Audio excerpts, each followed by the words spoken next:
So we're here today to talk about imaginative ecological education. And this is an approach to teaching that centralizes children's emotions and imaginations in learning. And importantly, it draws attention to their body's involvement in the world, and particularly the local natural places in which they live. So it's very much a place-based approach. We need a means of teaching students that will develop their ecological understanding, and that is their sense of embeddedness in a living world. And this is what imaginative ecological education, or IEE, can do for teachers and students. So what's wrong with the way we're doing it at the moment? I mean, there's a lot of environmental education programs and ecological education programs. Why aren't they doing the job? There are many: ecological education, environmental education, education for sustainable learning, education for sustainability, the list goes on. And many of those programs share a value stance that we want to enhance students' understanding, children's understanding of the need for a healthy world and our participation in a living world as one of the inhabitants of the world. However, a close reading of the literature does indicate important but subtle distinctions between these different approaches to cultivating that care or concern within children. We use the term ecological education because ecological education, unlike some of these other approaches, emphasizes relationship. So it's relational, but it is also contextual. It's not just the human relationships we're interested in cultivating. We want to develop human beings' relationship with the natural world of which they're part. So there's many relationships. It's connected to oikos, or the word from which the term ecology is developed, the Earth's household. So an ecological approach is one that emphasizes relationships and context. Now, you've talked about the natural world. Does this mean that if I'm in a school that's in a suburban area that has actually no nature around it, can I do it there? I mean, what would I have to do in a circumstance like that? No, absolutely not. One of the premises upon which IEE is based is that we don't need wilderness in the sense of untouched nature to develop a sense of connectedness to the living world. And in fact, we're surrounded by what we call wildness. We are part of a living world, and we are often not aware of that world, but we can enhance students' sense of connectedness teaching anywhere, urban, suburban, or rural environments, if we teach in ways that draw our attention to our body's involvement in the world. IEE is very much about developing what we call activeness, a sense of the body's immersion in a living world. But we do so by teaching in ways that connect to the local natural environment of which students are a part.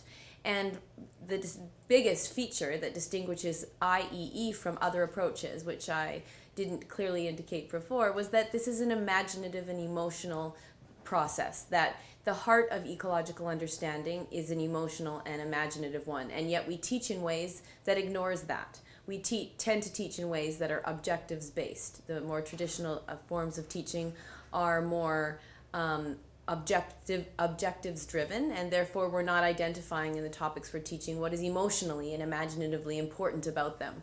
And this is a central tenet of an imaginative and ecological approach. I mean, do we have to have a new curriculum area for this? Or? No, this is a way of teaching any child, anywhere, at any age. It's an approach to teaching, so it's cross-curricular. It's a way of engaging emotion and imagination and the body with the natural world while you're doing mathematics or language arts or social studies or science. It's a way of thinking about planning those topics. I mean, every teacher needs to plan, and we tend to plan in ways that marginalize and neglect emotion and imagination most of the time. And unless you are someone that's concerned about the natural world, you most often always neglect to consider the natural local environment of which you're a part. So this is not an addition to curriculum. It's a way of teaching any of the current curricula in a way that draws attention to place, to the body, to emotion and imagination. Could you give me a quick example of how, for example, I would teach math or science in a way that was ecologically aware? How would that work? You need to begin by taking whatever topic you're teaching and feeling your way into it, dwelling on it with your feelings open. So what is emotionally significant about this topic? Then you would consider, how can I engage the body? How can the body participate in understanding this topic? Whether it's revolutions in social studies or osmosis in science. And then you would consider as well, when you're thinking of the activities you want students to do as they're learning the content of the curriculum. And this is very much an academic curriculum. We're taking all of the regular academic subjects, but teaching them in a way that embeds them in a meaningful context. We would say, how can the outdoors, how can nature or the natural world around the child, the wildness that surrounds them, contribute to their understanding of the topic as well? It's the same approach for teaching language arts as it is for mathematics. The teacher needs to know about their topic and needs to be able to identify what's emotionally significant about it. Okay, so if I want to be a teacher who's an IEE teacher, do I need special training?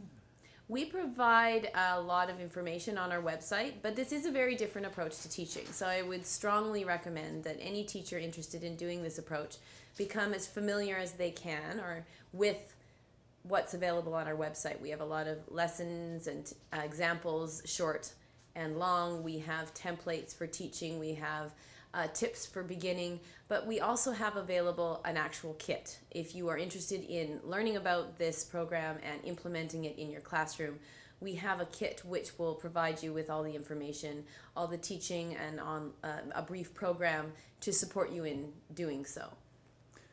So it's possible to develop ecological understanding through regular schooling? I think the problem is that we are not able to. This is a departure from how we tend to shape lessons in schools, because we're moving away from quite an industrial or a mechanistic way of looking at the lessons we're teaching.